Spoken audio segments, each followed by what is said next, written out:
Коло на српските сестри Куманово некогаш и сега е насловена монографијата промовирана деновиве во ресторан Грација по повод 30 години од обновувањето на Сдруженијето на жени во Куманово, кое што обединува припаднички на македонската, српската и црногорската етничка заедница. Во денешното Кумановско коло на српските сестри се овековечени и членките од предвоеното здружение. Потоа, од периодот од 1991 до 1999 година, кога Сдруженијето работело како иницијативен одбор, и периодот од 1999 до 2020 година, период кога официјално е регистрирано во нашата држава. На промоцијата пред присутните се обрати градоначалникот Максим Димитриевски, кој посочи дека хуманоста не познава политика и граници, подсетувајќи дека неговата соработка со Сдруженијето потекнува од периодот кога беше советник во Советот на општина Куманово. Според Димитриевски, Сдруженијата од ваков тип се темелник на хуманоста и правдата, кои што го одржуваат културното наследство на својата земја. Ако тргнеме од генезата дека македонскиот и српскиот народ секогаш се чувствувале како блиски и своји, не можам да не кажам дека тоа мора да биде така и во иднина, бидејќи не само вплетеноста и мреженоста на семејствата и долгогодишните традиции помеѓу овие два народи. Впрочем, Куманово е еден град космополит кој што остава простор за делување на сите.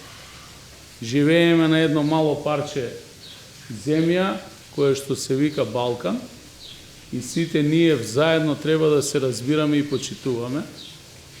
А сите оние дела прикажани во монографијата се всушност само потврда на тој соживот кој што ние го имаме со децении и децении наназад и ќе се обидеме да го негуваме и во иднина. Председателката на Сдруженијето Живка Христовска во говорот се потсети на незините почетоци, односно на 1991 година кога група жени од Сдруженијето на српската заедница во Куманово ја повикале да им се приклучи и да им помогне во подготовка на статутот на коло на српските сестри. Онда сам почела да се распитуjem каква е организација, шта ради, чиме се бави и из мајке отишла у коло српски сестари. Руководејќи се тиме да сам пронашла извештаje o radu kola srpskih stara, neke izveštaje, predratne, ja sam rešila da, pošto nisam pisac, da u drugom delu monografije stavim izveštaje kola koje je kola radilo svih ovih 30 godina. Jer tu nema početak romana, pa kulminacija, pa kraj romana, završetak, nego i da piše se o ljubavi. Ali piše se o jednoj drugoj vrsti ljubavi.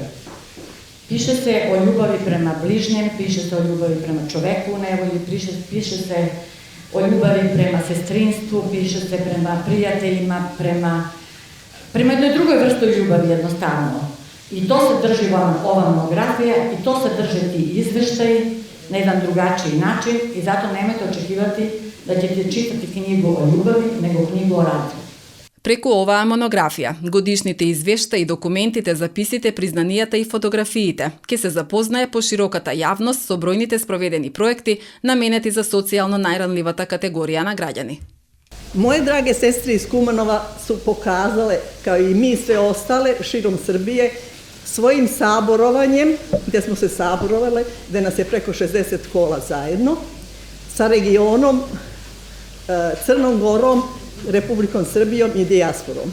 To vam je veliki pokazatelj koliko smo svih ovih godina u ovim našim nesrećnim vremenima, ne gledajući ko je odakle i gde je, nego smo bile tamo uvek gde je bila potrebna pomoć. По повод јубилеот беа доделени благодарници за хуманоста и помошта која што одредени установи, организации и институции ја пружаат на граѓаните на кои што им е потребна помош. Благодарница доби и Телевизија Плюс, која од самиот почеток се работува со Сдруженијето, речиси секојдневно информира и анализира за проблемите со кои што се соочуваат граѓаните, но и помага преку организирање хуманитарни акции на семејствата во социјален ризик.